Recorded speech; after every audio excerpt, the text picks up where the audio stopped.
శ్రీ లక్ష్మీ నరసింహ పరబ్రహ్మణే నమః. 24/7/2025 ఆషాఢ అమావాస్య, ఆడి అమావాస్య.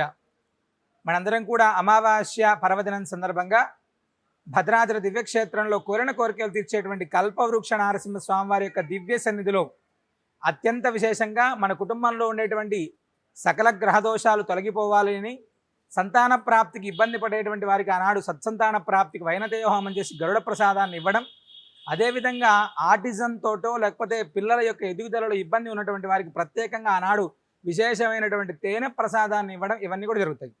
అవకాశం ఉన్నటువంటి ప్రతి భక్తుడు కూడా ఆనాడు జరిగేటువంటి అష్టముఖ గండబేరుండ జ్వాలా నారసింహ హోమం, అదేవిధంగా మహాసుదర్శన నారసింహ హోమం, శ్రీ మహాలక్ష్మి హోమం, ఆయుష్య హోమం ఇక్కడ అత్యంత విశేషం. ప్రతి అమావాస్య నాడు ప్రాతకాలంలో గోపూజ, అనంతరం ఉదయం 8 గంటల నుంచి విశేషమైనటువంటి అభిషేకం, సాయంత్రం ఈ హోమాలన్నీ కూడా జరుగుతాయి. ఉదయం నుంచి రాత్రి దాకా ప్రత్యేకంగా మరే క్షేత్రంలో లేనటువంటి విధంగా ఇక్కడ విశేషంగా దృష్టి తీసేటువంటి కార్యక్రమం కూడా చాలా వైభవంగా జరుగుతుంది. అవకాశం ఉన్నటువంటి ప్రతి భక్తుడు ఆషాఢ అమావాస్య, ఆడి అమావాస్య సందర్భంగా భద్రాద్రి దివ్యక్షేత్రంలో కల్పవృక్ష నారసింహ స్వామి వారి యొక్క దివ్య సన్నిధిలో జరిగేటువంటి అమావాస్య హోమాల్లో పాల్గొనండి. సకల మనోభీష్టాలను పొందండి. సర్వేజనా సుఖినో భవంతు.